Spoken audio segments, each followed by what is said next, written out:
What is up, wrestling fans? Welcome to another Pay-Per-Viewpoint edition of the Smark Moment Smack Talk podcast. We are talking all out 2021, AEW's biggest show of the year, or so to speak. I mean, kind of sometimes feels like it's not necessarily the case, but this one feels like it's a big one at the very least, is happening on this Sunday night. I am your host, as always, Tony Mango. Joining me, as always, are Robert DeFelice. Hey! And Callum Wiggins. Let Chicago go, go, go. Look in my eyes. What do you see? Comment section below where you should talk about what you think is happening on this pay-per-view, and you should chime in on your thoughts on our thoughts on the pay-per-view and everything that's good like that. Obviously, you should know how YouTube works by now, and you should know if you've been listening to this podcast what our usual plugs are, but just really quickly to get them out of the way before we dive deeper into this card. Hit the like button if you're ever here on YouTube. Hit the thanks button if you want to give us a little bit of a tip on that side of things. The monetary stuff helps out a great deal, especially because I have a wedding coming up, so that, builds up. And you hit the join button if you want to be a part of the members only stuff, get access to some dark casts and the Pick Your Poison tier where you can request special features that you want us to do and sponsor direct content on the website and on the channel. Because it could be a website article, it could be a podcast, it could be a whole different variety of things. Another variation of that is the Patreon, patreon.com/smarkoutmoment. Same old thing as the join button on YouTube. Obviously, hit the subscribe button if you haven't done that already. Follow the Facebook accounts and the Twitter accounts and all the good things over on that kind of spectrum. We'll bounce around with some more plugs a little bit later on, but let's start getting into this a little bit. First things first, how you guys feeling about the card? Just generally speaking.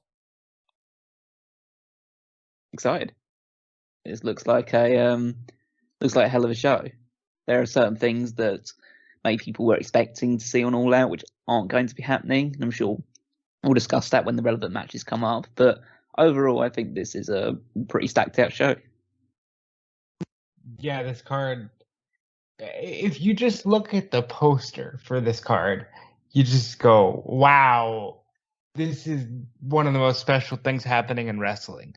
You've got Sting, you've got CM Punk, you've got Christian Cage is back after all these years, Kenny Omega, Darby Allin, Andrade. Like, all these people who really shouldn't be under the same roof are not only under the same roof, but they're on a card for a global wrestling promotion. I'll admit there are parts of this card that would not be what I would book. Like, it's not a quote-unquote perfect card from my fantasy booking perspective. But overall, I mean, we've got 10 matches that have been announced. And it's the type of thing that if I look at this and I go, well, are there more positives than negatives? 100%. And there are some big, very important things happening. There are some great matches we're in store for. And then there's some that are just sort of like, all right, well, that's not as big of a deal. But when do we ever get a card that's 10 out of 10, the most perfect thing? Unless we're doing fantasy booking stuff, which then we can figure that out. But I am very excited for it. I think this is going to be a hell of a show.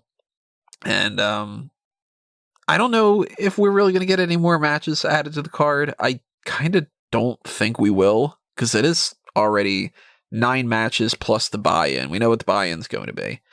And at that point, what's the likelihood that they're going to add anything else? Do you guys think we're actually going to get anything added to the mix? Absolutely not. They don't need to.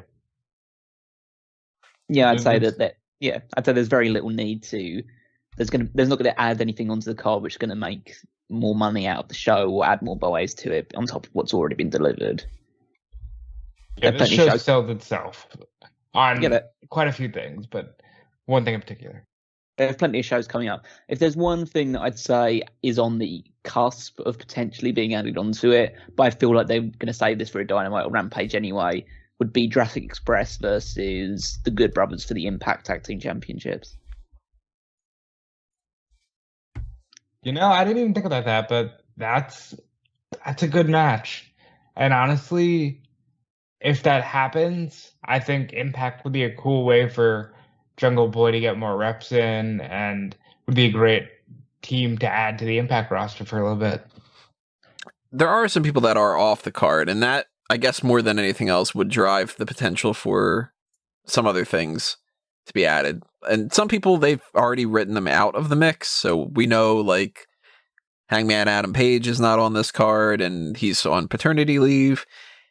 We have, like, the Dark Order is fighting because of that, so what would the Dark Order really do? Jurassic Express, they lost the tag team title eliminator match, so that explains them.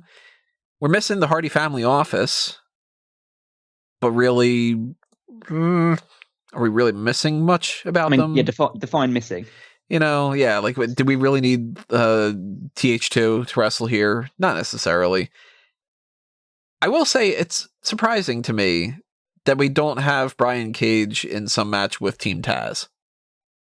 Yeah, him against Ricky Starks is a bit of a confusing one, but again, it's something that they can save for an upcoming episode of Dynamite or Rampage going forward, because I don't feel like that's a match which is really going to be a big pay-per-view seller. Right. It would just be there to fill up the card, and we've already got enough matches that kind of essentially make this fulfill that role anyway. So, and I can honestly say without hyperbole that AEW is in a position that no company's ever been in before, because they have grown so quickly and they have all of these media deals, and it's in a time of streaming. So even though, yeah, they are getting the most for Dynamite and they do save a lot for Dynamite, they also have to make these streaming specials feel special. So they do have a lot to play around with. Yeah, I could see them taking something like the Team Taz thing and just being like, look, all right, it's not the most important thing in the world.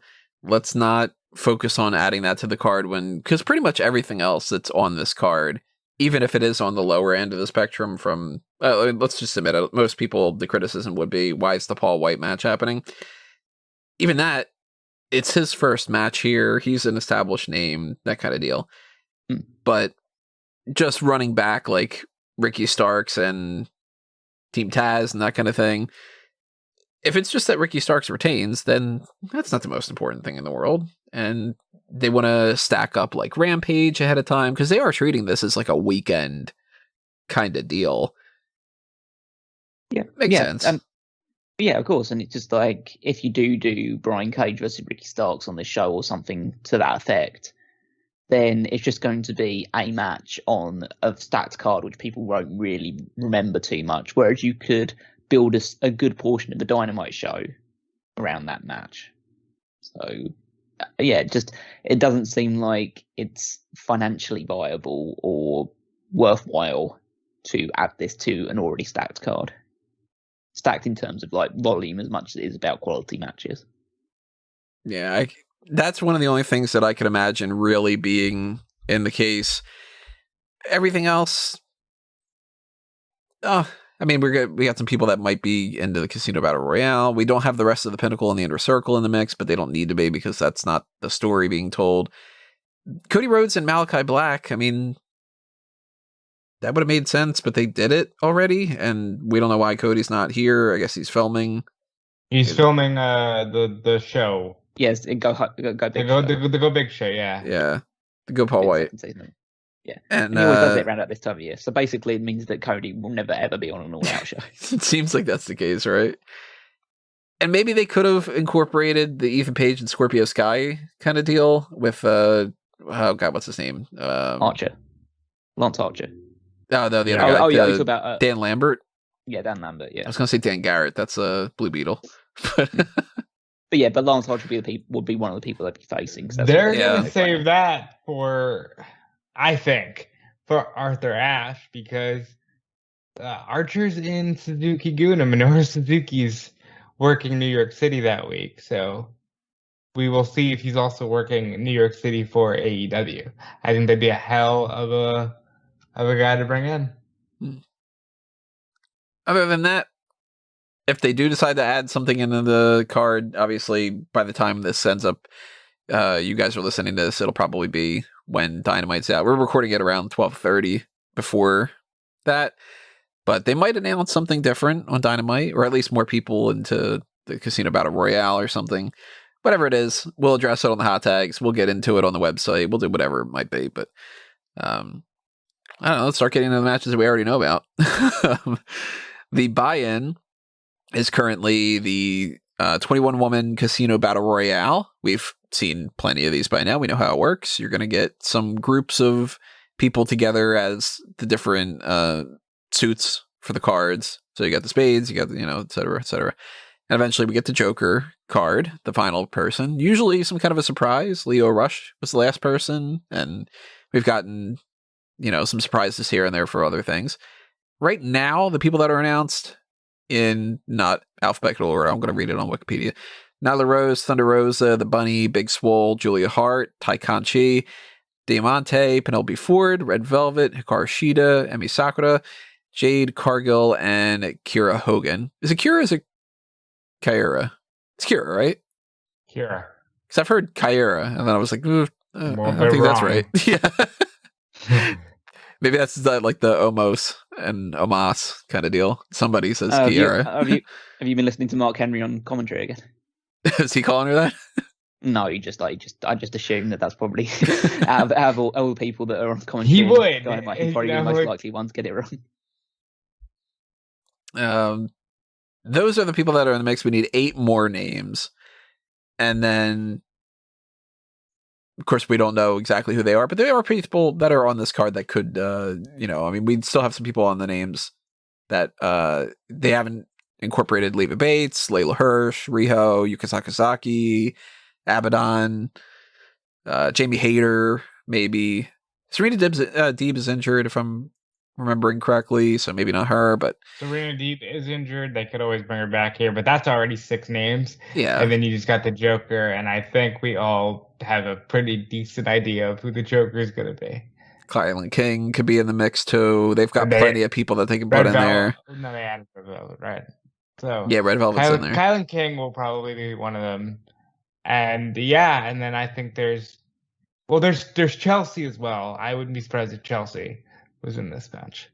Chelsea's in everything right now. Chelsea's in fucking everything right now, so she could easily be in there. But who do you guys think the Joker's gonna be? Maybe Heath Ledger. No, just it's Ruby. Yeah, it's Ruby Soho. Yeah, it should absolutely be Ruby Soho. Yeah, I think that anything other than Ruby would be one of the biggest shocks of this entire card. It's not impossible, but it would be kind of fun if she was one of the surprises. But then also that they just had like, hey, it's she's in as like one of the Harts or something, and then there's also another surprise. I could see, because Chelsea could easily be, oh my god, it's Chelsea Green. I just don't think it'd be pack as much of a punch as, and here's Ruby Soho. Yeah, I don't feel like, I think personally, and this is again just personal bias coming into it, I don't know what the big deal is about Chelsea Green in general.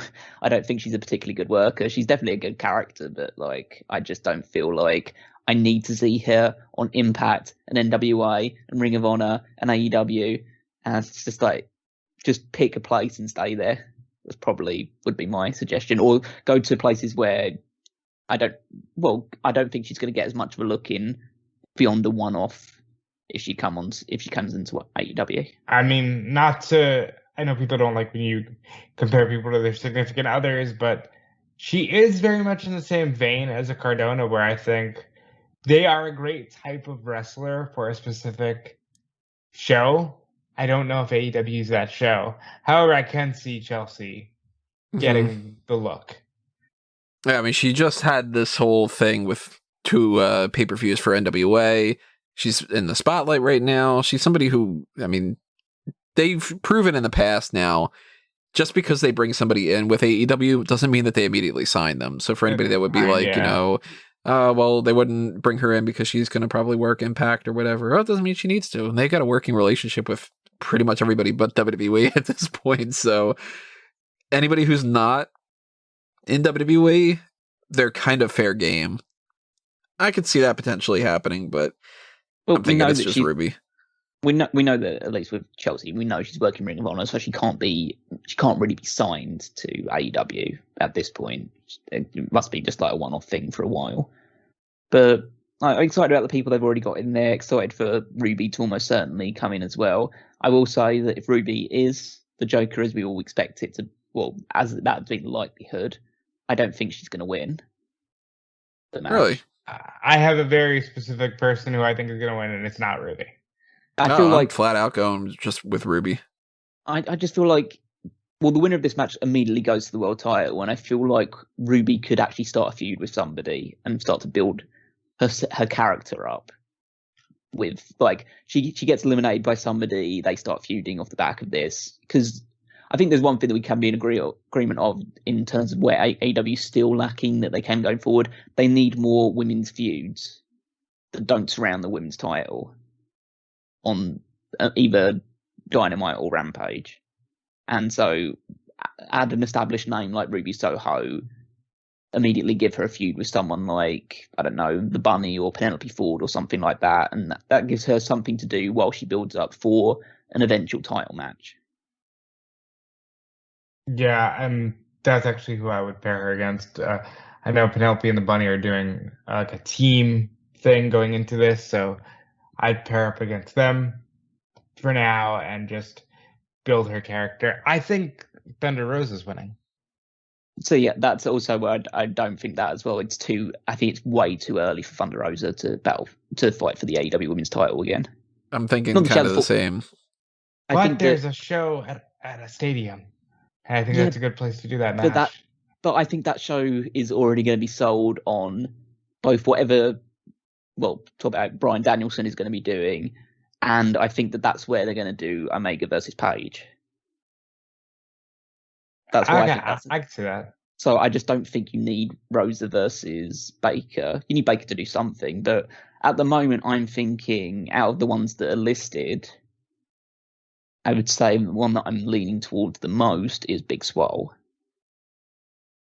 Just because she feels like she needs something to push her up a little bit more, because she's kind of gotten lost in the shuffle a bit. And she's a nice little person to have a good feud with Brit Baker. They have history in the past, so you can bring that up. They both can exchange things well on the microphone, and then Baker can beat her on the way to taking on challengers like Soho and Rosa down the line.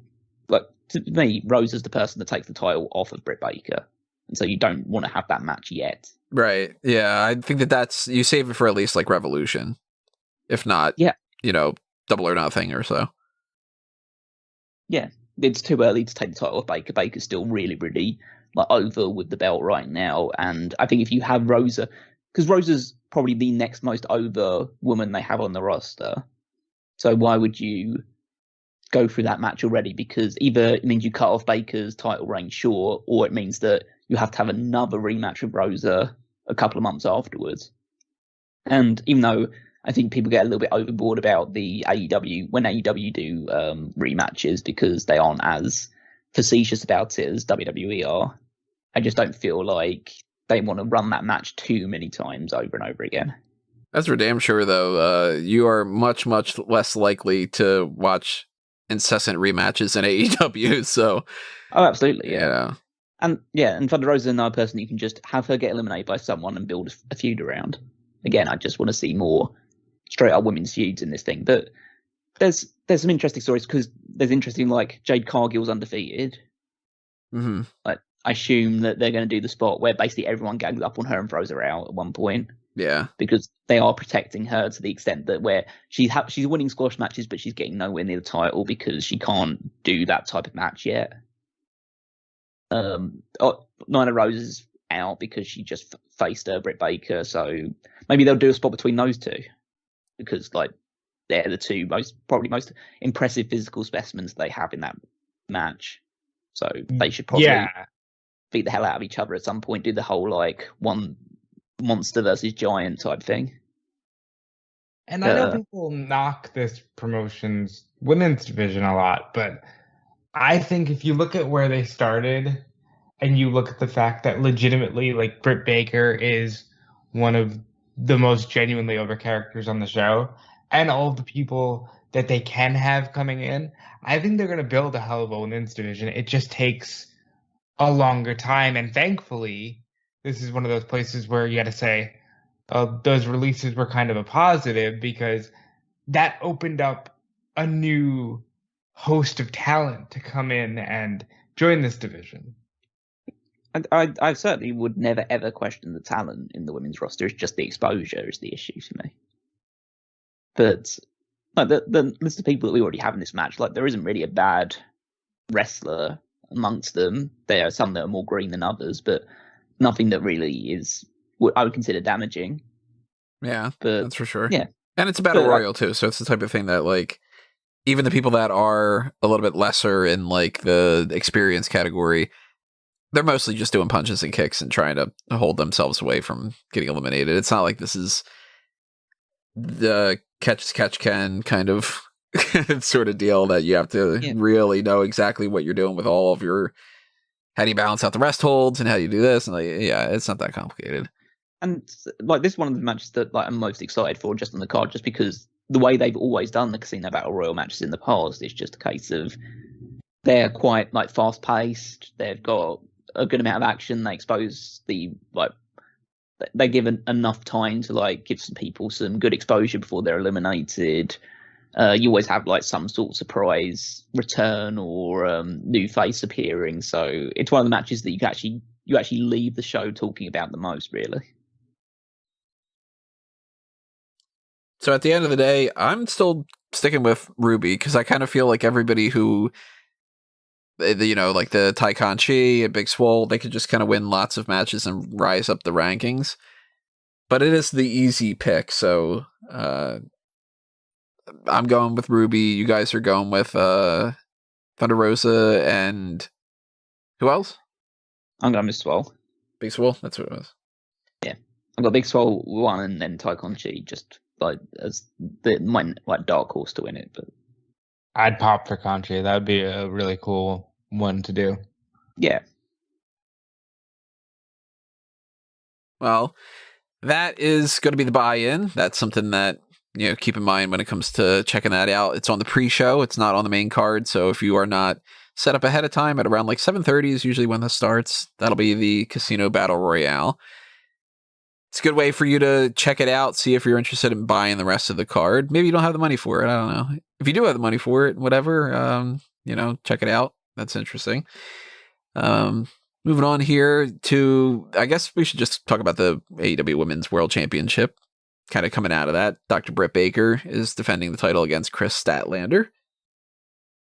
Where none of us are going Statlander wins this, right? Oh, absolutely. Not a chance. But it's a good match. Yeah. And Statlander's gotten much better in the ring, and she's like 11-0, 12-0, and this will be a very good match. But Brit Baker is the women's division right now, and it would be a mistake to take it off of her for anybody that isn't Thunder Rosa. Yeah, Baker makes too much sense to keep it on. Statlander, she's great in a lot of ways, but the momentum's not on her side. It just doesn't make any sense. It's like, you know, if Baker was injured and they needed to get the title off of her or whatever, then sure, give it to Statlander, who should. But in a way that they needed to get the title off of her, though, I mean, like, but Statlander will win it at some point. It's just, now's not the time. The match should be good, too. Yeah, I imagine it'll be one of the best women's matches we've seen this year. I think they've both been working at a very high standard. I think they're going to somehow make us believe at some point that Kris Statlander's going to win this match, even though we all know that she's not going to win it. But they do the way they structure their matches, they actually do manage to get you to buy at least like one pin attempt. So I'm looking forward to it. I don't really have anything else to say about it. Do you guys? No. It's just a women's champion defending against the number 1 ranked challenger. That's kind of the story for this one. It doesn't it's really the run much wonder, into that. And we knocked it a lot in the beginning, but it's the wonderful sports-centric presentation that they promised us. This is just like, for anybody that's like, oh, why don't you have more to say? There's not much more to it. It'll be good. It'll be, you know, what it is. We promise good things are good, and we're going to get to the good things in a little bit. Yeah. let's talk about Jon Moxley versus Satoshi Kojima. I, of course, have not been following Satoshi Kojima's career because I do not follow anything other than WWE and AEW.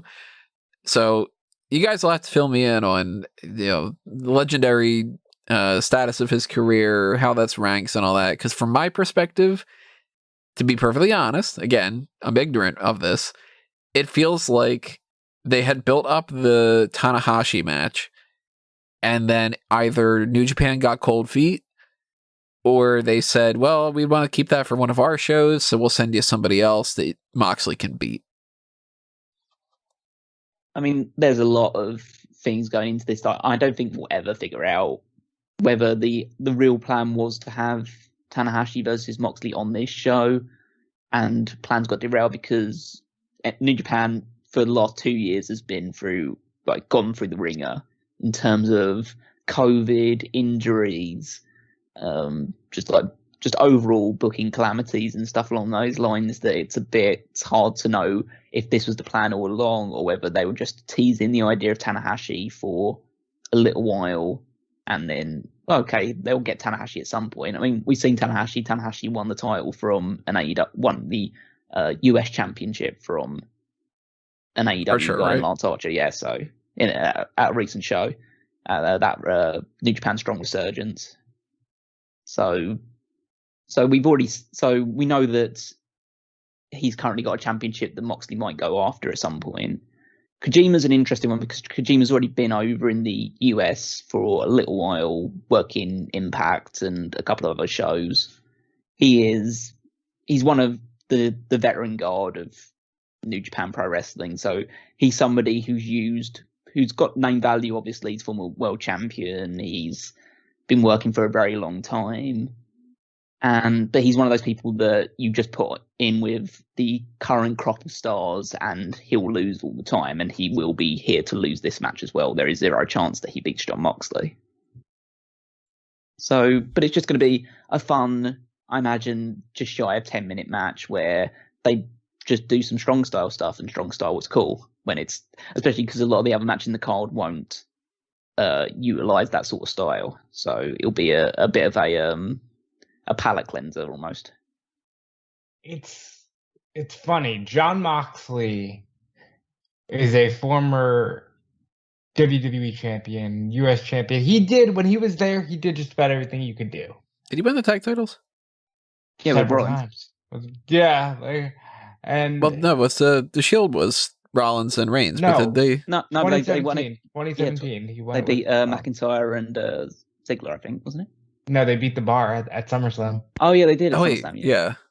Ah. And then they lost it to AOP when when Rollins when Amber. That's right. Yeah, that whole situation. Yeah. So yeah, you checked that off. You checked off Intercontinental, United States World Championship, and Money in the Bank, and he was runner up in Royal Rumble. So like when you look at that, you could go, "Wow, this is a WWE guy." And he's really just doing a victory lap here. Jon Moxley's going to be remembered for this run. Because what he's doing right now in AEW, New Japan, I know that he just signed up to work the Wrestling Revolver, where he's going to team with Callahan against Davey Richards and Eddie Edwards. He's doing so much great stuff that Dean Ambrose is going to be an afterthought. Mm-hmm. And right now on this card, he's almost positioned like a Kojima, where it's like he is a name and he could be doing so much, but he's just going to be in this scrappy, strong style fight. And it's still going to be a really good fight. I just wish that there was a chance in hell that he could lose this so that there's more suspense and disbelief, But I'm very excited for this. Jon Moxley's going to win. Jon Moxley is on the roll of his life, and I can't wait to see what they have for him next. So you guys think this will be like a real, knockout, drag out kind of fight? That's Kojima's style more so? I've never seen a Kojima match.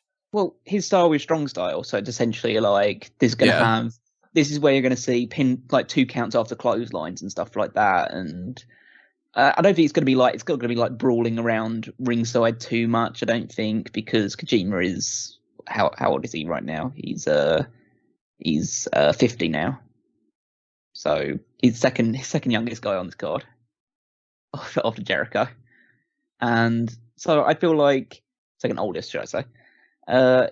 I feel like it's not gonna be the most dynamic match. It's gonna be very it's gonna be professional wrestling in a strong style sense. So Moxley will adapt to his style rather than Kojima adapting to his. So they'll get physical, they'll knock each other down, they'll hit each other in the face multiple times with trading forearms. This is a match for like really deep wrestling fans that follow New Japan and want to see a legend like Kojima in the flesh. So yeah, this is. I don't imagine it's going to be super spectacular. It certainly won't be match of the night, but it's just like a fun little footnote. It's like, hey, this New Japan legend wrestled on this show. Well, speaking of things being in the flesh, and speaking about people going balls out at All Out, we need to tell you about our sponsors for this episode, Manscaped. You should know by now the score, but if you don't, Manscaped is the best in men's grooming tools that you can find out there. They have been sponsoring us for quite a while now, and we've got this promo code going on that you can still use.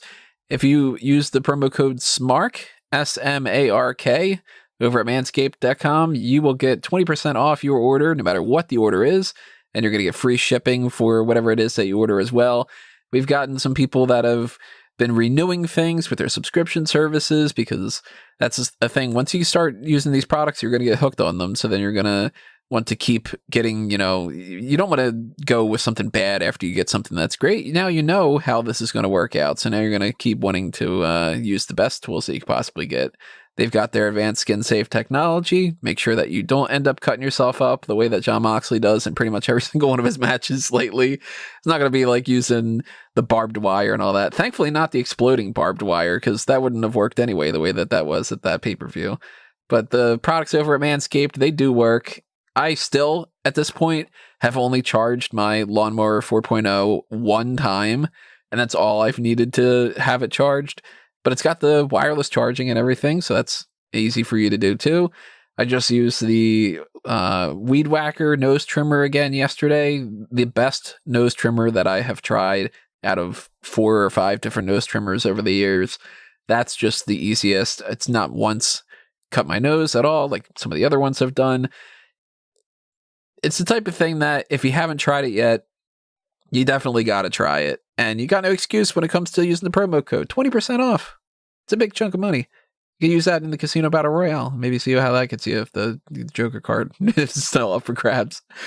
But if you want to check that stuff out, whether it's the shaver type content, or it's the deodorants, or it's the foot duster, or the crop wipes, or any of the funny named products that they've got over there, which is just fantastic that they do that instead of everything just being like, the ultra shaver whatever, and the it's such and such like they do with some other companies. Nah, Manscaped knows what you're using this for. They're like, shave your balls are going to thank you, that kind of deal. Check out the website, manscaped.com, promo code SMARK, SMARK. Thank you to Manscaped for sponsoring this, and thank you to anybody who picked something up. Let us know what you got. Send a tweet, whatever it might be. Let Manscaped know that pictures, please. I mean, I don't know. Maybe it's just I don't think that Twitter's really going to appreciate that at the very least. If I end up getting now some kind of like feedback message on the website, some contact form, it'll be like, hey, this is what I got going on with that. I'll say thank you for picking it up and using the code. But that's a thing. So check it out, manscaped.com. Thank you to Manscaped for sponsoring us, and thank you to anybody who picked something up. Let's move on here, and let's talk about, I don't know, pick a number between 1 and 10. 7. All right, so we're talking Young Bucks versus Lucha Brothers. The AEW World Tag Team Championship is on the line, and since they've fought each other multiple times by now, I think they've pretty much done every possible combination of match that they could between, Matt Jackson against Ray Phoenix, Matt Jackson against Penta, Nick Jackson against either one of those two, and then multiple tag team matches, and the ladder match that they had at, was it All Out 2 years ago? Yeah. Yeah, the first All Out, yeah. They've had plenty of matches. We know that we're getting a good match here. And to switch it up a little bit, it's going to be in a steel cage, which we haven't seen much of in AEW. I believe this is only the second steel cage. We had the Blood and Guts, and we had the Cody Rhodes one. That's all I can remember. I wasn't counting Blood and Guts because that's don't. Yeah, it's separate a little bit. It is quite interesting because we don't know what the I guess the parameters for the steel cage are. I mean, I guess if we go by the Cody and Wardlow match, it's not an escape cage style match. It's this is designed to keep people out rather than for people to climb over and get out. And of course, the way that every professional wrestling thing goes, you're not keeping people out of this thing. The whole gimmick of the steel cage match that's supposed to keep people out is watching when they get in. And we've seen the Young Bucks and the Super Elite, they constantly interfere with each other's matches. So Gallows and Anderson are getting involved here. Alex Abrahantes might be getting involved too. He's on the outside. I imagine that they'll do something where the Good Brothers or Brandon Cutler or MT will try and get involved, but I think they'll be chased away by Jurassic Express. So I think they'll do like one little spot where they like maybe distract them for a second, but then they'll be chased away pretty quickly, and then we'll just go back to 2-on-2 for the majority of the match. I would not rule out the idea of maybe Chavo Guerrero chases off Brandon Cutler and says, "Hey, you see what I did? That's why you need to be with Andrade." Because they're still doing the custody of the Lucha Brothers. And I hate that storyline. I really wish that they weren't doing that as though they're hired guns like Butcher and Blade, because they're not. They're their own team. And or that they're children in like a divorce or something. That's not even like a divorce. It's like they're puppies, and everybody's just like, "No, I'm taking them home." Like they are their own people. And now I'm curious what puppies they would be. Drop a comment below. Tell us your thoughts on what type of is Penta like a pit bull or that kind of deal? I really am looking forward to this. They're gonna bounce around the steel cage like crazy. I don't know if the Bucks have ever been in a cage. So that's fun because they don't do a lot of cage matches on the indies, and I don't know if they've ever been in one. So that's really cool. I think the Lucha Brothers win it, and honestly, I'm kind of ready for them to. We saw this feud a lot in the early days of AEW before they even had TV, but it's been so long. I'm ready to see the Lucha Brothers do something really new and really special. I'm browsing Cage Match right now. Cage Match is such a great resource. Shout out to those guys for doing what they do. You would have thought the only thing they would include was cage matches. Yeah. Right. And I'm not seeing any cage scenarios. So there's plenty of like, I see like another ROH tag team title ladder war, that kind of deal. But I'm not seeing a single cage. Well, cage matches are, as Rob's alluded to, they're very difficult to put together on the independent circuit. It's not WWE has the production, and they usually have like roofed arenas where they can lower things down or stuff like that, or they can put it together a lot quicker. AEW obviously has that capacity as well. I'm actually quite interested to see how they decide to do it this time. Who's jumping off the cage, like the top of the cage? Because they're all going to jump off the sides at least. So who's jumping off the top? Who's that jumping off the cage? I imagine it's going to be both Nick and Ray Phoenix at some point. Nick is going to try to do his half of the Meltzer driver from the top of the cage, and I think that's great. Yeah, I'm looking forward to this match. It's one of those that, like, I would normally not, in the sense of having seen it so many times before, but we've seen that it's been great. So that's something to be like, all right, running that back again. It has been a little while since we've seen it, so it's not like this was just like the way that WWE tends to do things, where it's like you have the match on Monday to set up the match for Sunday, that kind of deal. And then you've also done it 3 other times that month leading into it. It's been a while, and we know that they're good, and it does have a gimmick to it, so that's good too. Oh wait, I just found one. IWL Tag Team Title Best 2 out of 3 Fall Steel Cage match in 2014. Young Bucks against the Monster Mafia. Ethan Page and Josh Alexander. Oh, that's wow, what they they faced call. the North in a cage. Wow. Huh. But that's actually very interesting. Most of the time I've been searching for Cage on here. Of course, it comes out Cage match and then Brian Cage and some different things. Tony Nese, Brian Cage beat the Young Bucks in Evolve in 2013, etc. I'm looking forward to this match as one of those matches that I can depend on as being like, even if some of the other ones don't follow through, this one's going to be good. And the Young Bucks are going to retain. Yeah, I'm confident Young Bucks are going to retain as well. Yeah, it's going to be a breathless 15, 20 minutes of action inside a cage. I think the Bucks are retaining because we got to have that Dark Order win those tag titles. They apparently also had a steel cage match in 2008. AWS Tag Team Title 4-Way Elimination Steel Cage match. The Ballard brothers defeated Lil Cholo and Scorpio Sky, and the Cutler brothers and the Young Bucks. I didn't even know that Brandon Cutler had a brother. I didn't know there was another Cutler. Those are the fun things that you can see. Like, look at how AEW came together, and look at how many people they made sure to take care of. Because, like, even in that match, Scorpio Sky is there. Cutler's there, so that's cool. It's awesome to see how many people have found a big time home in AEW. Apparently, Dustin Cutler. And also, they had another match against the Ballard brothers, steel cage ladder match, AWS in 2007. So they've had 3 steel cage matches of their career. Just be the most professional out of all. Yeah, that's for sure. It's going to be the safest one to jump off of. Oh, I mean, is there any kind of safe time to jump off of a cage? I'd imagine this one's more sturdy. It might be, yeah. All of us are going Young Bucks retaining, though, right? Whether it's no, Rob wants. No, I said Lucha. Lucha. Oh, okay. Well, you should change your mind. The Young Bucks are. What makes you think that Lucha Bros are going to win? I think this is a really cool spot. It's more hope and expectation. This is a big, crowd. Give the crowd something good. There's got to be something good outside of CM Punk.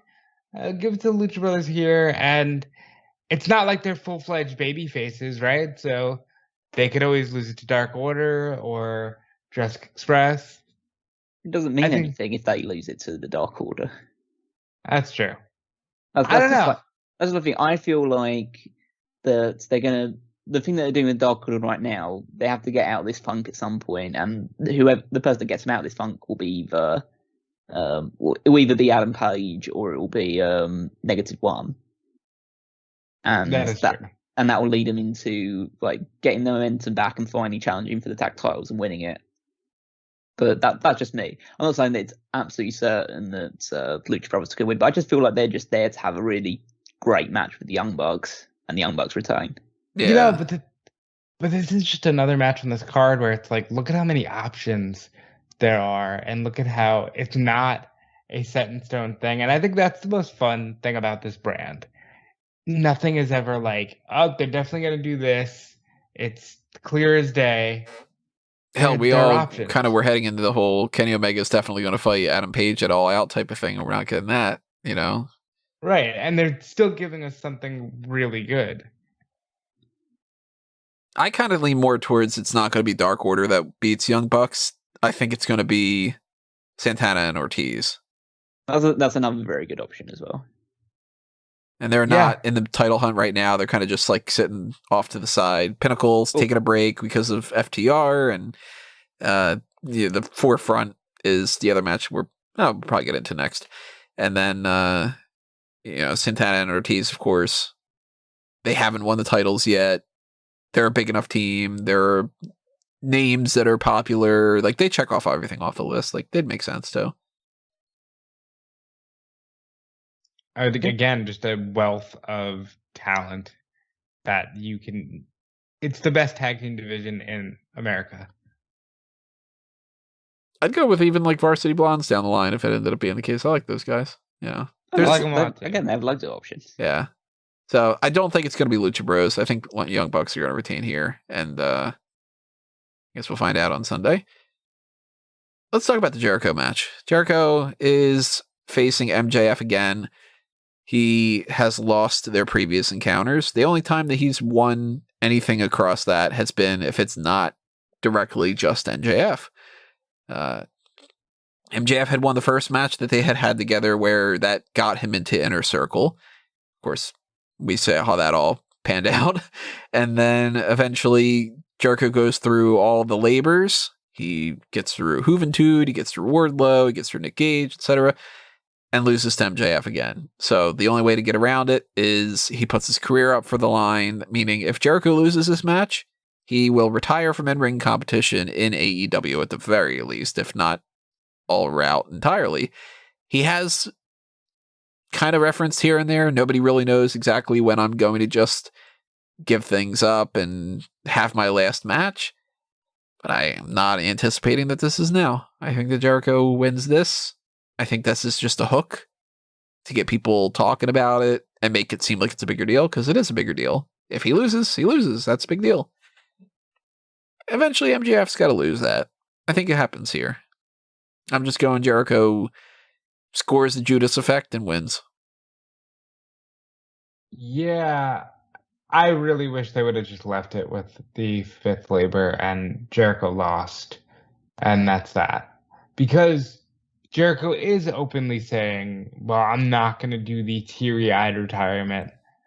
And by telling us that, if I lose this match, I'll do the teary-eyed retirement, I'm guessing he's not losing. And it's also, even if they're going to put him in more of a commentary role, it doesn't have to be here. There's still more matches for him to have. There's still he hasn't had the match with Sammy yet. So there's still more for him to do. I think this is just to give Jericho the win. The MJF shouldn't be losing this feud, but he's up 3-0. So even if Jericho wins the final match, MJF still isn't too damaged by this. Even if MJF taps, he's not going to look all that bad. It will be the second. It will be like, okay, this dude only loses that All Out, though. That's one of the fun wrinkles that they can form coming out of this. For MJF? Has he only lost that? Yeah. He lost to Moxley. He's only lost to Moxley. Huh. In terms of actual singles matches, yeah, that's his. But he doesn't wrestle very often. That's true. That is I true. mean, over the course of a month, you might see him wrestle once. Yeah. Wow. If that. Just, I don't even think about that, because he's just entertaining enough as it is. Imagine that. That's the point. He's doing legitimately like a Roddy Piper, like a Shawn Michaels. You don't need to wrestle every single week. You're just entertaining enough to cut a promo. And then that leads to where maybe people don't get injured as often.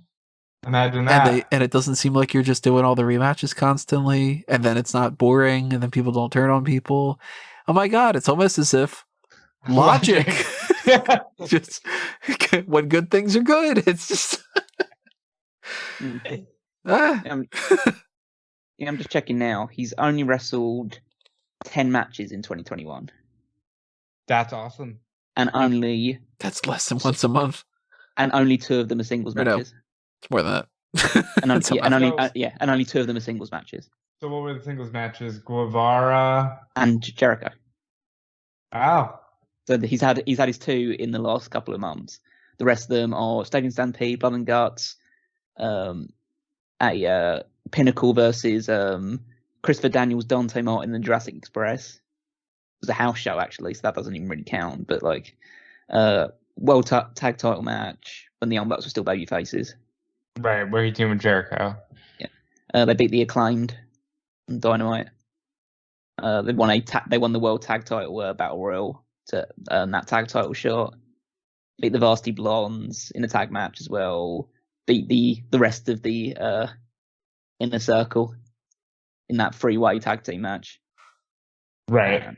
And that's it. The last singles match he had prior to that was against Orange Cassidy on the 3rd of December 2020. Because that was the Winter is Coming, and that was for the ring, right? The Dynamite Diamond ring. Yeah. So it's been a long time since he's besides obviously these last 2 matches, he doesn't wrestle in singles matches very often at all, which is also part of the reason why you can always explain the fact that he's never challenging for the world title. He doesn't True. wrestle enough to get up the rankings. That's awesome. So with this match, I feel like it's just going to be. I think the real hook of this match is obviously due to the fact that Jericho will retire if he loses. So every near fall that MJF gets on him is just going to add that much more weight and have a bit more of that reaction to it. I feel like it's fine for Jericho to win this match. It doesn't hurt MJF. MJF has already won enough times against Jericho. One loss isn't going to ruin his momentum too much. I think they'll just move on past that point. I don't think it's like going to be match of the night or anything like that, but MJF knows how to work a really good old school style, and Jericho will be able to do that as well. Jericho gets a feel-good victory because regardless of what certain people are saying about this Jericho and MJF thing, the crowd is just unbelievably behind Jericho at this point. So I don't feel it's the right time for him to hang up his boots, at least from an AEW perspective. The only way that I feel like he does lose if he's planning to just run down his contract and go back to WWE. And it would be weird for him to go out now when they've got this influx of talent, because he's not worked Malachi Black, he's not worked Andrade, Daniel Bryan, CM Punk. Like, the idea of like, now I want to leave would be like, come on, man. You know, it's kind of like that whole idea of like Christian finally came back after Edge, and then WWE's like, we don't need him. And it's like, God, you could have done that match. Like, Well, it's one of those things that many people would feel like, oh, Jericho is doing the honourable thing about in his early 50s now. He's just bowing out, and then this young new talent to come in and take his mantle away from him. But it's just a case of, well, Jericho, I don't feel like he needs to do that at this point. It's not like he can't wrestle anymore. He wrestles, obviously he's slower now, and he wrestles more of a brawling style because he can't do the cruiserweight and high flying stuff that he used to be able to do. But he's still an effective and very competent wrestler. So I don't know why you'd hang it up at this point. You just home beat MJF, and then he only works a couple of times a month. Yeah. Right. Well, no, a couple of times a month, like once every couple of months or something like that. He's a special attraction now. Yeah, he fits the the Undertaker mold, where you bring him out for the big shows, you have him start a feud with somebody that he's interested in doing a feud with, and you don't put him on Dark every week like, a Jungle Boy would or something. The only reservation is the fact that obviously Jericho has spoken about this at length in the past, that his final match will be against Lance Storm. And because that was the first match that he ever had was against Lance Storm. Huh. So he wants to bring it full circle. And so realistically, that doesn't have to happen in AEW. So he could lose this match and then just work. If he's going back to WWE, or he wants to just work New Japan special shows, or he wants to have that one match with Lance Storm somewhere in Canada for some indie show, then he can obviously do that and still lose this match. But that'd be so weird if that's what they chose to do. Yeah, because it kind of takes away from MJF almost, to the fact that he didn't technically retire Chris Jericho. And they did add that loophole of I'll never wrestle in AEW again. Yeah, but I feel like they've done that to make it almost seem like he won't. There's a chance he will lose this match. Right. Or Without just being a because liar. they don't have any control over if he goes elsewhere. Just You could say they've never reneged on a stipulation before. Right. We're only saying there's a chance that they renege on a stipulation because, one, it's professional wrestling, and two, because WWE has programmed us to never believe that stipulations in wrestling last. Cody has not had a world title match. Frankie Kazarian and Christopher Daniels have not teamed back up since then. We haven't even seen Daniels since then, if I remember correctly. Outside of crying on BTE the one time. Yeah. And then, Young Bucks won their stipulation match, so they don't have that going on. And I mean, that's where they've done a good job of building that up, where if Jericho loses, then it becomes, oh shit, he's not going to wrestle. Because they haven't backed out on any of that things before, which all makes it all the more reason to go, okay, well then Jericho wins here, right? Because yeah. And it will just feel even more mind-blowing if he does lose. Yeah. And to me, that's one of the best things about this company is they have completely earned the trust of the fans by just being honest, because that's how low the bar is in wrestling, where it's just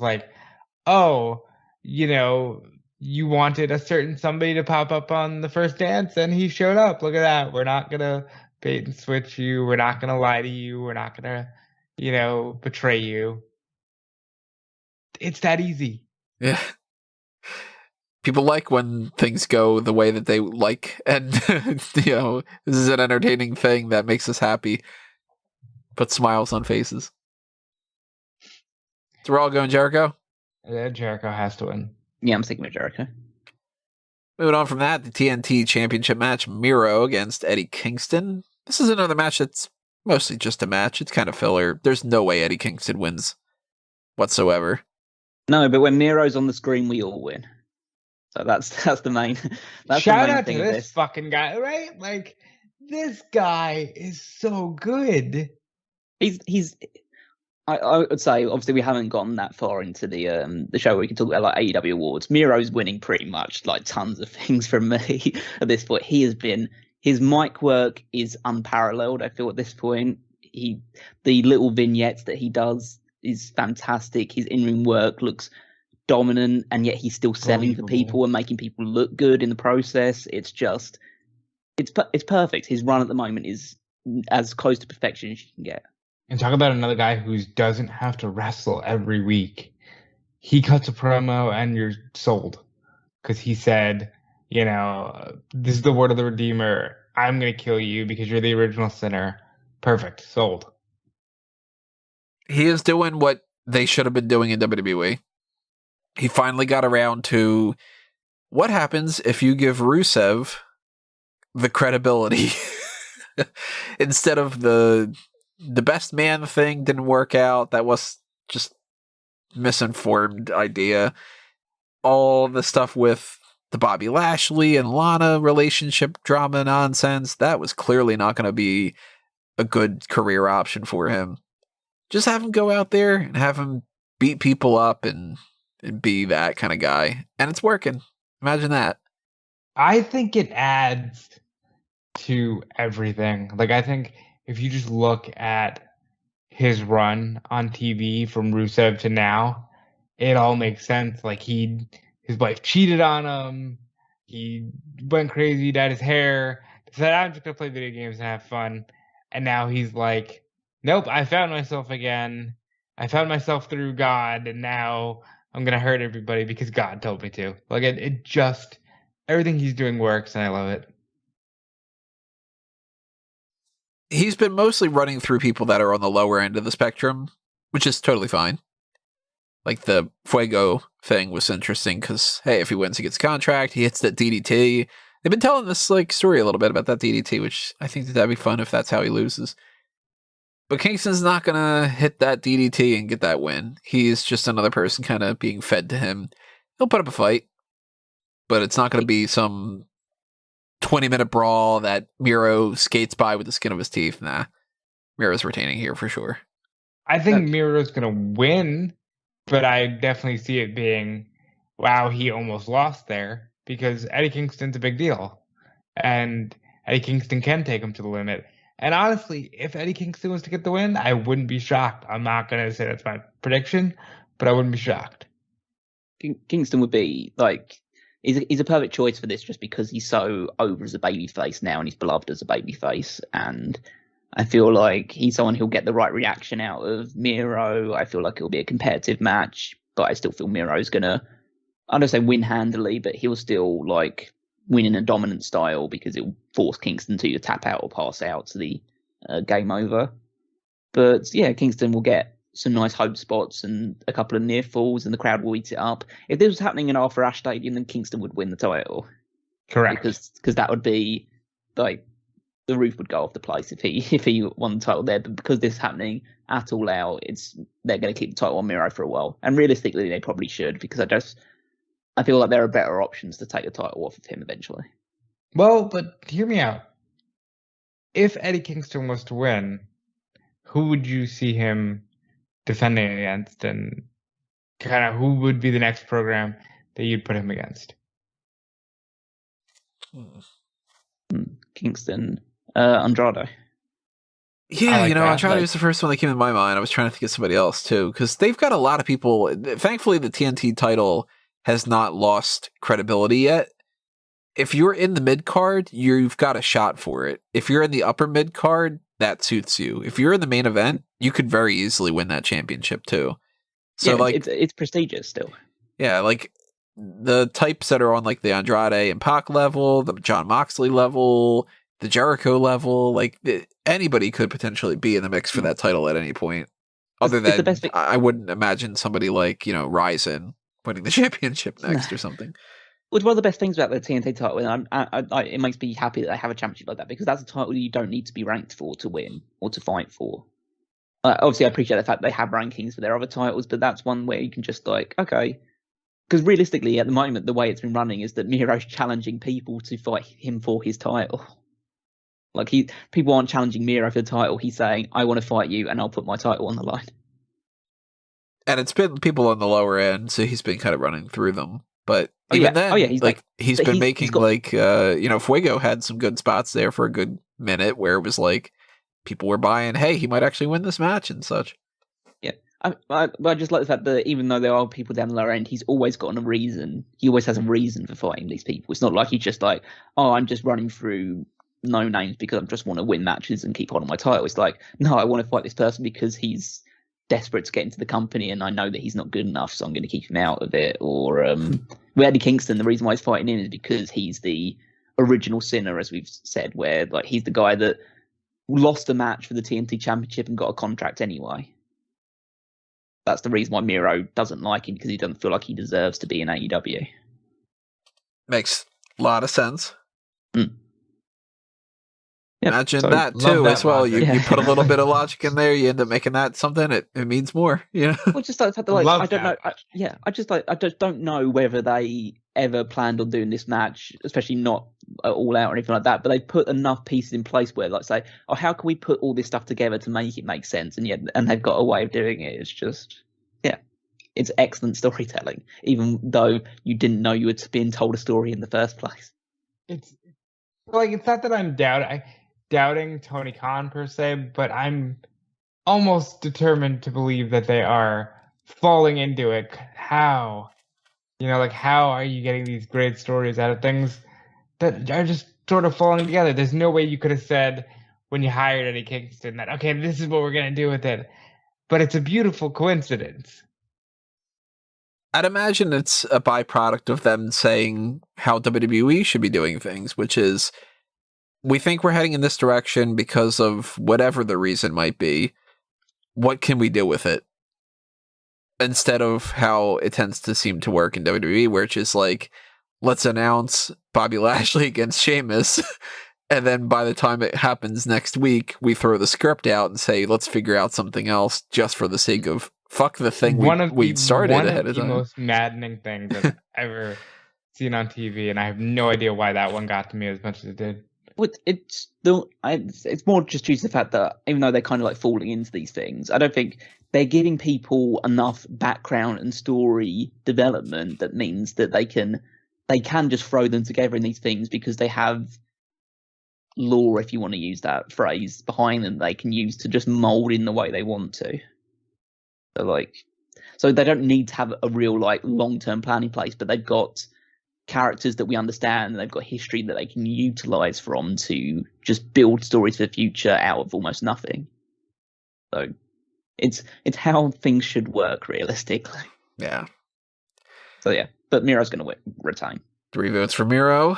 I'm going to go Miro as well, yeah. Okay, I want to hijack this a little bit quickly. Go for it. Why have we gone this long and not talked about Paul Wight and QT Marshall yet? That was the next match I was going to talk about. Yeah, exactly. Because I'm just feeling like, why are we building suspense for this freak show match? Realistically, no, I'm bouncing around here, but the Paul Wight thing, again, it's not something I would have booked for the card. I would not have booked Paul Wight versus QT Marshall on any pay-per-view, to be perfectly honest. I don't think that's a big enough match to be taking a spot on a pay-per-view. If I was going to go Paul Wight versus somebody else, there's other people on the list. I probably would have gone Paul Wight versus Lance Archer and set something up with that, just because he is one of the biggest guys, and that makes sense. I would have done Paul Wight versus QT Marshall maybe on Dynamite or on Rampage, It's not a huge match for me. I'm not honestly looking forward to it all that much. I think it's just going to be a couple minutes of filler and Paul Wight wins. It's probably not going to be offensive or anything. And I'm glad that he's wrestling. And I got no issue with QT Marshall. It's just that he's a lower guy on the card. So you get a guy that's a legacy contract signing in a lot of ways. And you get him against a lower mid-card type of guy. Why would I be super duper crazy about it, you know? I don't know why everybody is acting as though this isn't going to be exactly what it is. It's a fun time. Big Show's gonna hit his signature spot, so excuse me, Tall Paul. He's gonna hit Tall his Paul, is that what they're calling him? That's what Fightful's calling him, and I think I get fired if I don't refer to him as Tall Paul, so I'm gonna do that. So I think he's gonna do the chop, the punch, the choke slam, and everybody's gonna pop because QT Marshall sucks, and we want to see him get beat up. And this is a way to go, hey, if you're just watching for CM Punk, Big Show's here too. This is a comfort food match for first-time watchers. I'm good with that. And I also I enjoy watching QT Marshall get beat up. I do think that at Arthur Ashe Stadium, Nick Camarada is going to body slam Paul Wight and beat him. And that will be the making of Nick Camarada. That's where I ultimately think this is going. But for now, I think this is fine. I have to ask, if this is a comfort food match, what is the comfort food? Let's get a little snack talk in there. This is like chocolate pudding. Like it's you know what you're getting when somebody says chocolate pudding. You know? I was imagining you were going to say like... why'd you eat that right in the middle of a card? It's like dessert at the start of it. This isn't going to be like WrestleMania 36 where Paul Wight's in the main event as well. Well, it's not like a filling soup, you know. This is just a little bit of pudding. It's not like going to fill you up. It's just enough to make you go, "Hey, wasn't that nice?" For some reason, I was thinking you were going to say a chicken pot pie or like... Yeah, I remember going to a restaurant and eating a bit of chocolate pudding in between my entree and main course. Maybe you should. It's like, you ever go to a place where they give you a little bit of like sorbet as like a palate cleanser? You go to a comfort food place to give you chocolate pudding. They're like, that's the same, right? You're like, not even close. No. Yeah. You could have a little bit of vanilla custard just to kind of cleanse your palate, or we could give you chocolate cake, fried chicken, same deal. I kind of feel like this is perfect for this card, just because like nobody's buying a ticket to see this match anyway. It's just going to be 3 minutes long where we see a heel, which everyone kind of really hates and is kind of sick of at this point, getting beaten up by a legend. And the legend gets to win and just like show off to the big Chicago crowd. And yeah, eventually it probably is going to go down the line where Nick Camarada beats him. But I feel like it's right to have Paul Wight's first match be a victorious one, because if you just built him up to face Lance Archer straight away, like Archer shouldn't be losing that match. Because Paul Wight shouldn't win anything super significant. He should be beating these guys. He should beat QT Marshall, and then maybe in like 3 or 4 weeks' time on Dynamite or Rampage or whatever, he beats Aaron Solo, and then he loses to Camarada. We call that. Yeah, just using a legend the way that you should be, having beat guys that you don't really see a huge amount of long-term potential in, or who kind of can be beaten by him now, and then using to build someone else up, whether that is Camarada, whether that is Archer, whether that's Hobbs, anybody like that. I mean, realistically, they should all build to him getting F5'd by Wardlow. Yeah. He calls it the, what, F10? F10, yeah. I like Wardlow. I don't do that.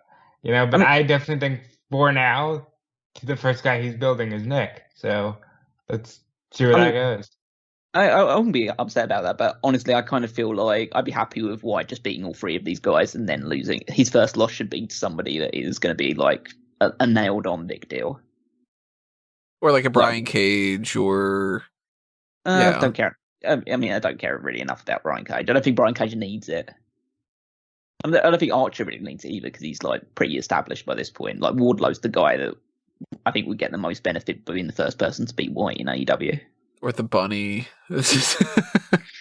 Maybe we get Paul Wight switching over to the. That's finally what gets the blade over. Right. Do you think that just because we gotta talk about it when it comes to Paul Wight and the way that Big Show's career went, do you think we get like, because he's a babyface for sure in this match, do you think his second match he's already a heel? Well, he has said he wants to, whenever he works Darby, he wants to be a heel for that. So it's happening. He'd have to for that. I mean, he's 3 times the guy's size. No, way more than 3 times probably. Maybe the big payoff is that AEW is going to do that stable with Big Show, Punk, and Bryan. That, Punk was trying to avoid the first time. Maybe that's going to happen here. Honestly, one of the things I'm most interested about this match is that how mobile Paul Wight is. Yeah. We haven't seen him in the ring for a while. And Gear's got his ring gear, too. Yeah. Oh, yeah. That'd be quite interesting to see what he... Yeah, he did say he's not doing the singlet. He's going to do something unique. Yeah, so it'll be what it is. It's not putting the on the Sumo biggest... wrestler attire from WrestleMania 21. Maybe. He's going to start wearing other people's gear. He's going to come out with like Stone Cold's vest. And he did that for a while. He did that for a while, didn't he? Just wear that and Bret Hart's tights and I don't know. Disturbing. Undertaker's hat. So we're all going Paul Wight for that one. Andrade versus Pac. This is where you gotta get into how the fuck does WWE let these two guys go? Because this is a match of two already. We're talking about 2 former NXT superstars, NXT champions, competing under a completely different company's umbrella. How do you screw that up? With I don't know. Chavo Guerrero and Vicky Guerrero in the mix, and possibly Ric Flair in the mix. Yeah, I think this is one of those ones that should have eventually been an IC title match at some SummerSlam or WrestleMania, but it's happening here, and it's almost we're better off for it because these two guys are going to kill it. And this should be the best bell-to-bell match on the show. And I can't wait to watch it. Yeah, I'm looking forward to it a lot too. I think that these two are going to put on the best possible match that they could have, that we never would have seen in WWE. Not a chance at all that they would have had as good of a match as they're going to have here. It's going to be really good. I'm probably the only person that's going to say this, maybe even in the entire internet, but I have doubts about the quality of this. Yeah. And that's almost squarely on the feet of Andrade, who has only had one match in AEW, which was against Matt Sydal, and I thought it wasn't a very good... I didn't think it was a great match. And that was because Andrade looked lazy. And I've seen him had that match with Kenny Omega, and I don't think that was a great match either. I honestly didn't see either of those matches, so... So I watched the Omega match. I watched the Sydal match too, but that was more of a squash.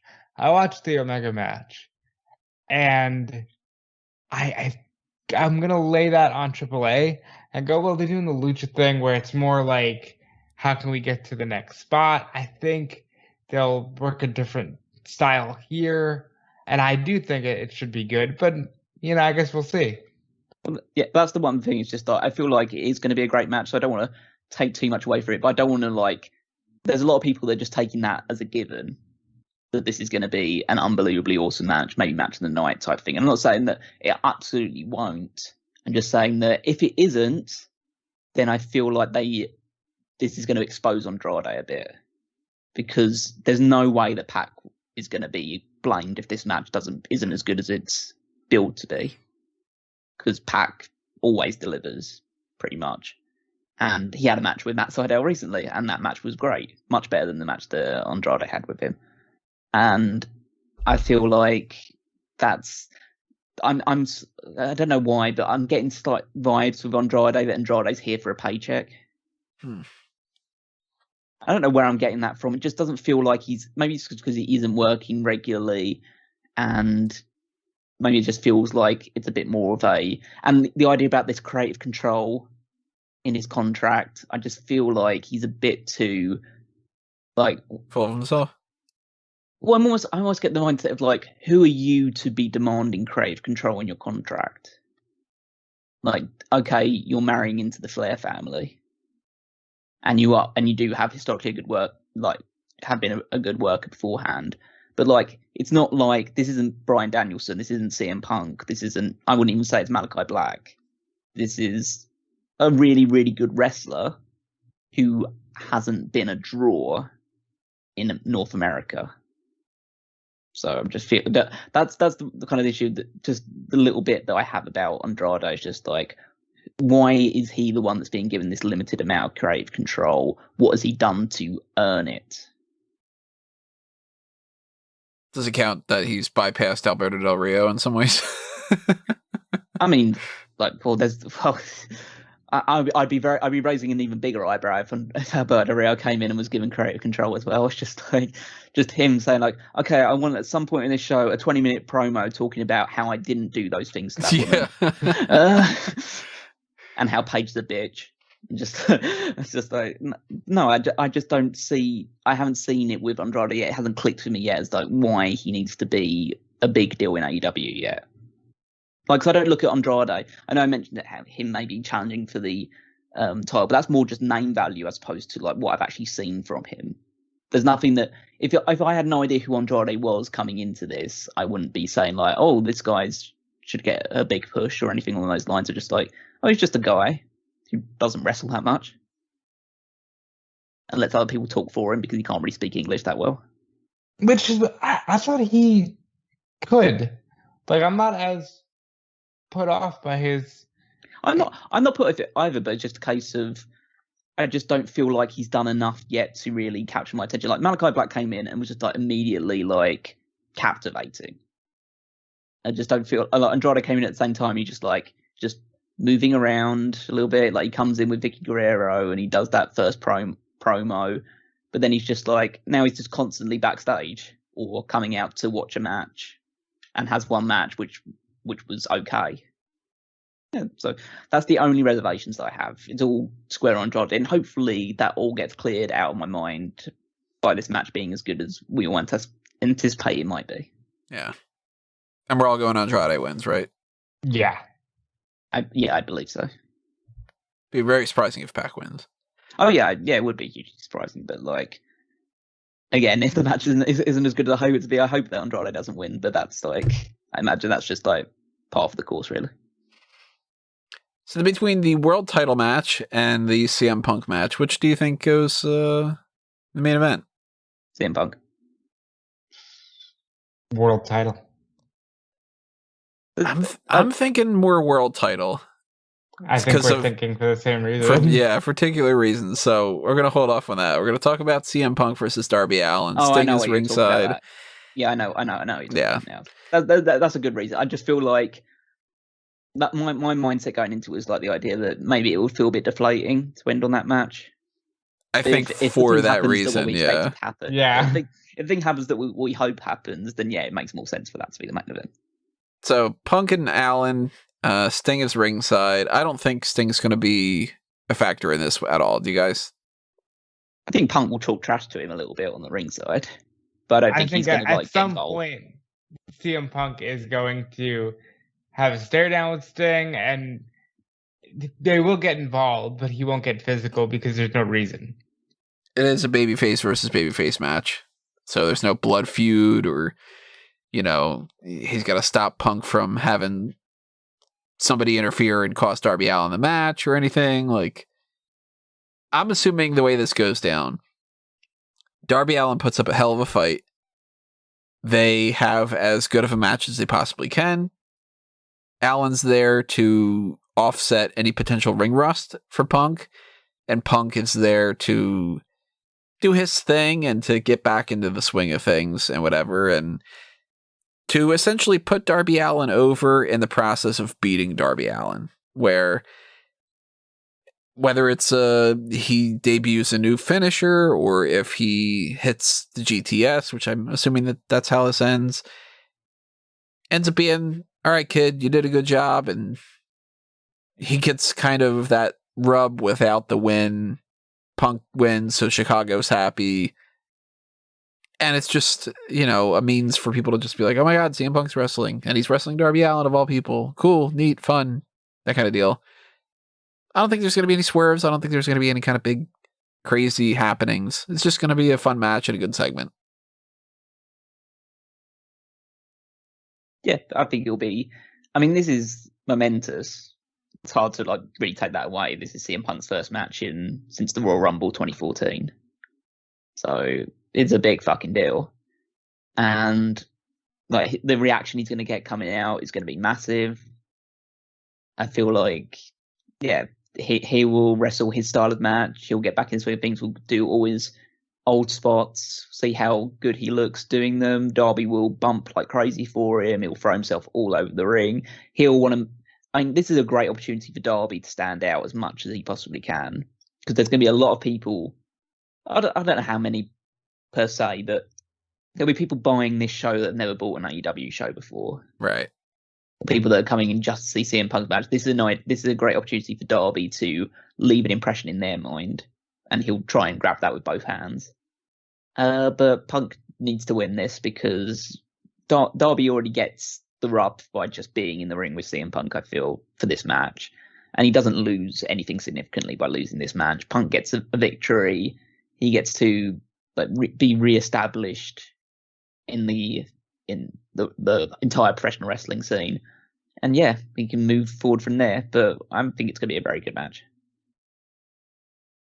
This match should be very fun. We don't know what Punk is gonna look like or move like, but I think that adds to the intrigue. I think Darby is going to lunge himself at CM Punk in as many violent ways as possible, and CM Punk will be cerebral enough to work around that, because that really seems like that's his comfort level right now. But Punk has to win here. I don't think he debuts a new finisher. I think it's got to be GTS 1, 2, 3. But I'm looking forward to it. And what do you guys think? Do you think he debuts any new gear, anything, or do you think he's wearing straight up Money in the Bank 2011 gear? Because it's, hey, let's have you as close to your peak presentation as possible. I could see him wearing tights. I can't say for certain. I don't think he's going to wear something that resembled more his MMA get up.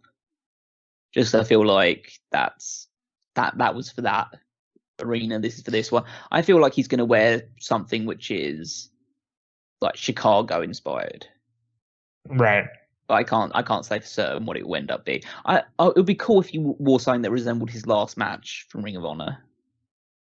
Yeah, I'd be down for that. Like something. What was that?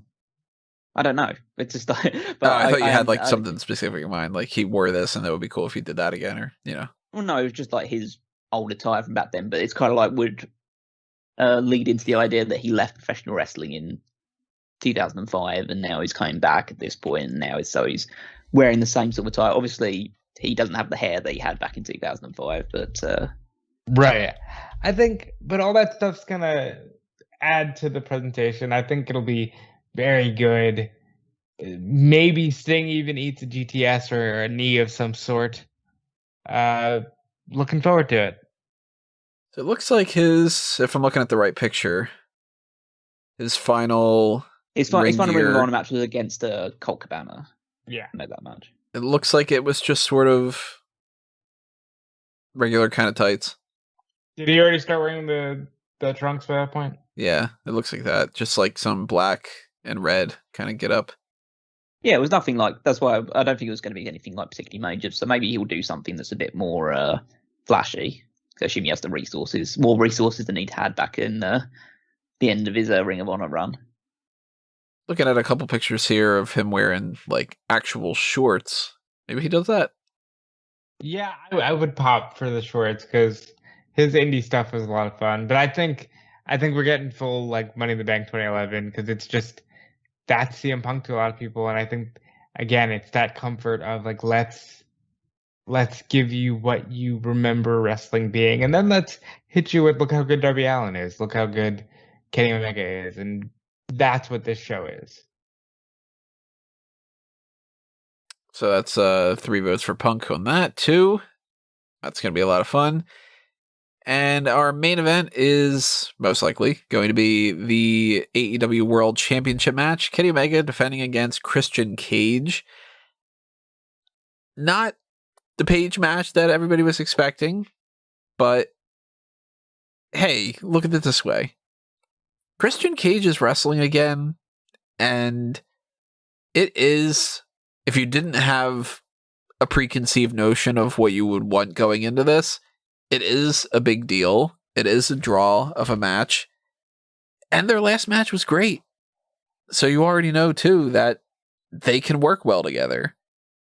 Now, it is a rematch, true. And the idea that Cage won that previous one and he won the Impact Championship kind of spells even more so that he's not going to win this here. But did anybody really think that he was going to beat Kenny Omega to begin with? Highly doubt it. So at least it gives you the opportunity to be like, well, you know, he did beat him for the Impact one. It's possible. And for the audience that hasn't been watching for a while, or that they're brand new to the mix, or whatever it might be, that is something that you can't approach it with the same cynicism of the people that watch every single thing every single week and analyze it like we do. I think that this works out really well. And by hook or by crook, Kenny Omega retains, hits that one-winged angel, 1, 2, 3. He's not kicking out of that. And it seems like it's going to be, boo, Kenny Omega won, that kind of deal. And then the surprise happens. And then final countdown hits, because I have to believe right that that's how you pop people. You play final countdown. And then Rey Mysterio comes out. And people go, God damn it, it happened again. Like, so I do think Bryan Danielson's showing up at All Out. Mm-hmm. We didn't talk about it, but the CM Punk, that's somebody else's shtick, was one of the coolest, like, confirmed rumor moments to ever happen on TV for me. I think that's a huge way to end the show. Oh shit, we also have WrestleMania main eventer 2021, Daniel Bryan. Guy who closed out Mania is going to go to this company. How important is AEW right now? Pretty damn important. Pretty damn important. And, you know, I don't want to overlook this match because this match is going to be great. And I do feel like poor Christian, always a bridesmaid, never a bride. Like, his return should mean so much because he was away for the same length of time, essentially, as CM Punk.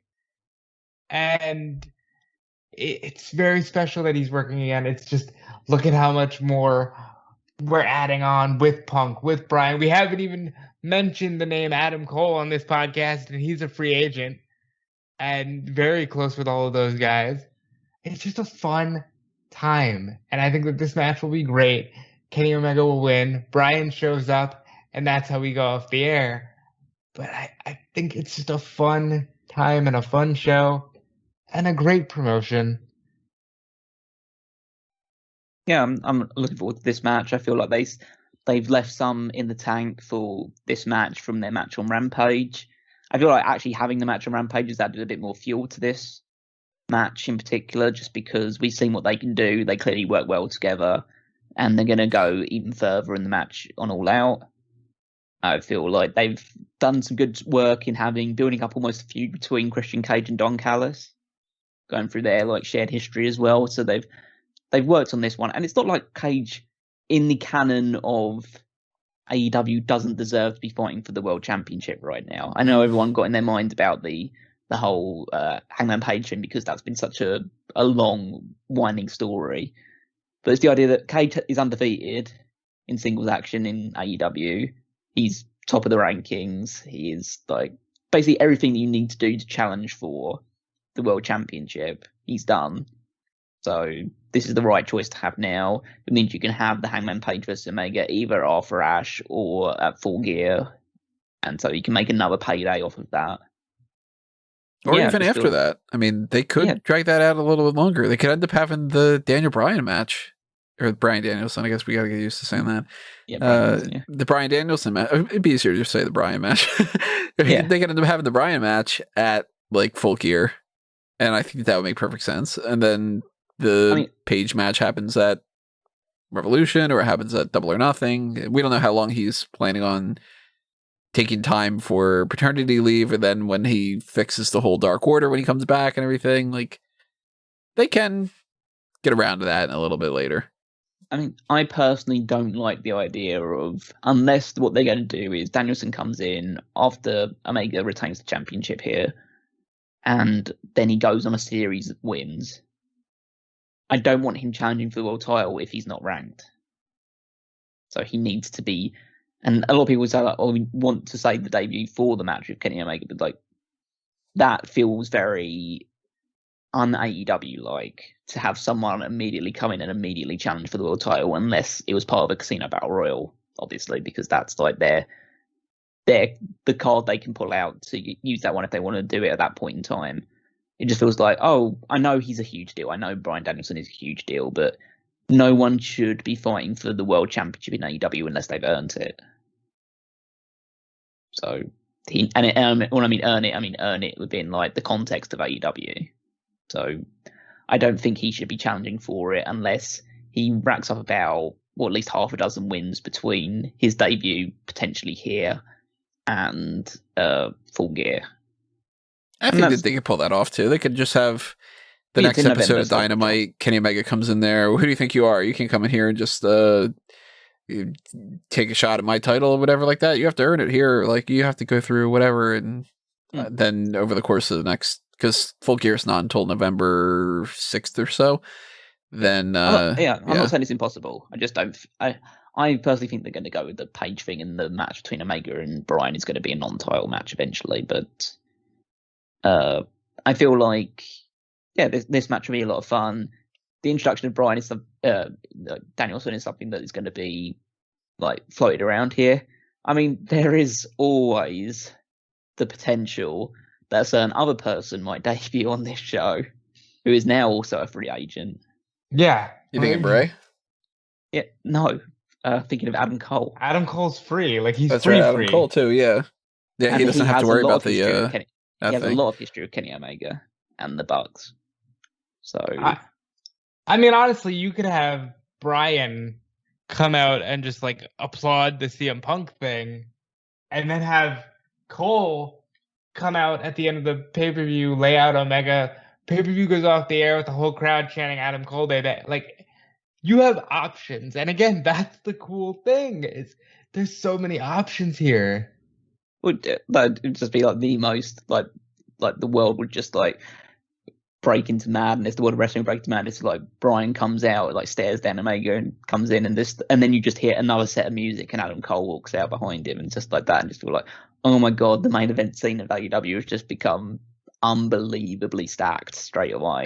And then you hear Braun. It's like, yeah. I mean, you could even do a promo after the Punk then match. Triple H's music's hit. I wouldn't blame them. I'm the boogeyman, and I'm going. You can even do a promo after the Punk match and have him say, I'm going to watch that world title match because I'm here. I'm starting to rack up wins, and I eventually want to be world champion. And then you have him staring down Omega, then Bryan, then Cole. Like, you let people know we're here. This is a serious promotion. We're coming for the throne in a way. Maybe they don't use that terminology because people have killed it, but like, that's a cool way to say this promotion is legit. Do you guys think if we don't get any kind of big surprise like Adam Cole or Bryan Danielson, that people are just going to be like, oh, this event sucked, it didn't work out? Well, no, if they don't have anything planned specifically for the main event, then end it with Punk, and people are still happy because it's still Punk. Yeah, I mean that was my original logic, was just the idea that they might feel it might be hard to pick the crowd back up after the Punk one, because the reaction to the Punk match is going to be so huge that they'll be living and dying by everything that happens in that match, that it might feel a bit deflating for the rest of the matches that follow it. That the crowd will be hard to build up again, especially because the main event feels like such a the world title match, we say, feels like such a foregone conclusion. Yeah, if they end up doing something where it's like Punk and Allin and then a buffer match and then the main event or something, I feel kind of bad for what follows that. If that's like, Moxley Kojima or something. That's where you put Wight and QT Paul Marshall. Wight thing, yeah. Yeah, because it's the people who want to watch are going to pop for the spots. People who need a break and want to get up and stretch their legs or whatever can do that. Yeah. So, Omega retaining all around the room here. Mm-hmm. Yep.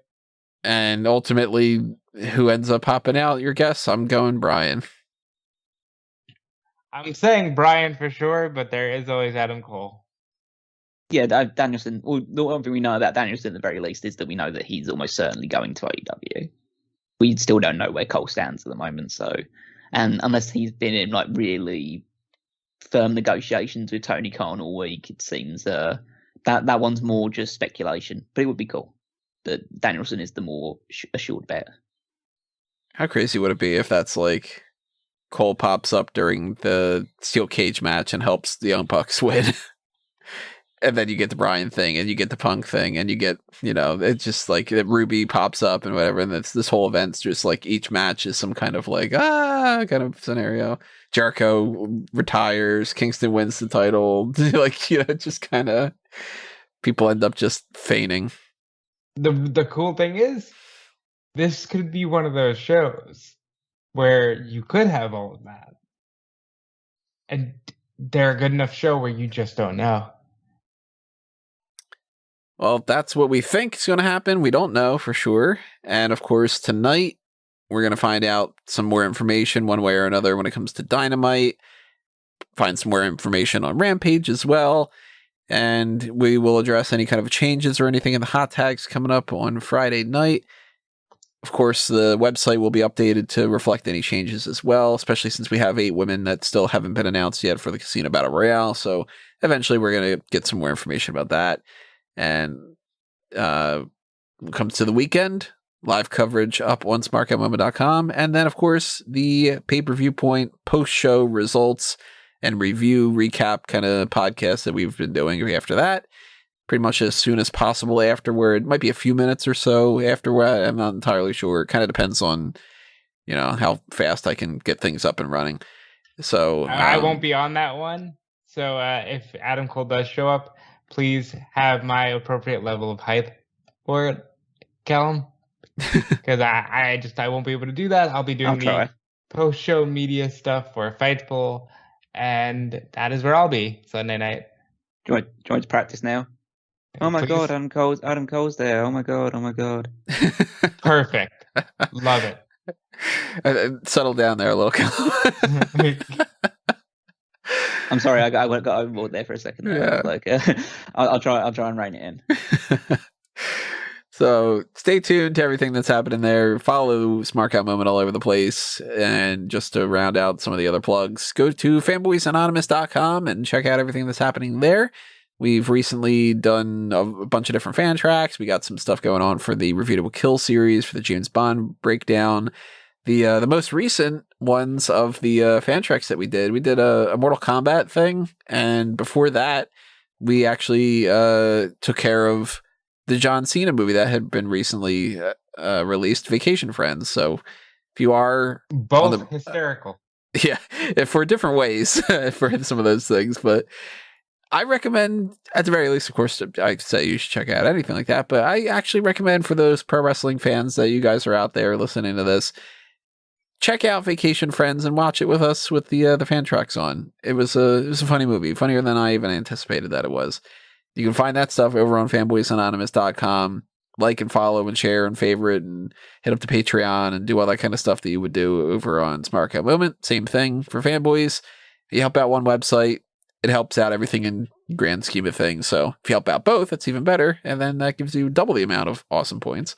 You can follow me at Tony Mango and under a mango tree and all over the place with whatever I'm doing on EWN and Bleacher or whatever. So yeah, reach out, send an email, send a tweet, say something. Yeah. I don't know. And follow what these guys have going on as well. Yeah, I'm at Dude Felice on every social media platform. Like I said, I'll be over at Fightful.com this Sunday and really every day, always breaking news and writing stuff over there. I'll be hosting the post SmackDown and Rampage show. So come check that out this Friday on Fightful's YouTube. And I'm going to turn you over to Cal Miggins. Yeah, follow me on Twitter at Weekmeister14. Check out all the articles on smarkoutmoment.com, all the weekly stuff, all the odds and ends that go on there as well, all the stuff, the heel and face turns, everything. You find everything on there, just literally everything. Yeah, I mean, you're looking for like a chocolate babka, you'll find it there. Yeah, you want the chocolate pudding in the middle of your meal, you'll find that in there as well. Well, apparently that'll be in the hallway. Yeah, exactly. You should do something where you just like you have that match, then you just have a picture of chocolate pudding underneath. That'll be my thoughts. It'll be a big bowl of chocolate pudding. Yeah.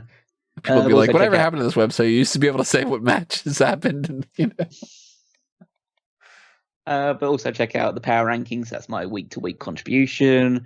If you're interested in some retro wrestling content to whet your appetite before All Out happens, then check out both 2001 Wrestling Odyssey and the Paul Heyman SmackDown podcast over in the archives. And yeah, that's it from me.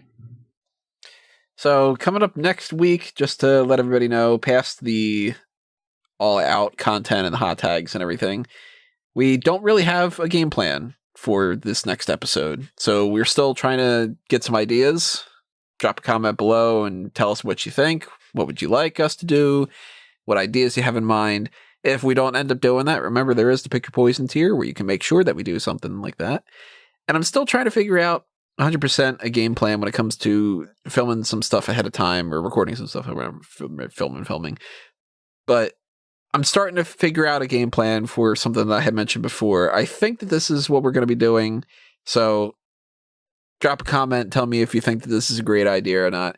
What we're likely going to do at some point in September or early October to set this up in advance, we're probably going to get into our mock draft of all time roster and then do another video of what is the best possible card that we can create out of our particular rosters, and then do another section of a consolidated all-time roster where the three of us have to agree on the limited amount of people that we have. Like if we end up saying we want 200 people on the roster, we have to go through and we have to pick, these are the ones we all agree on.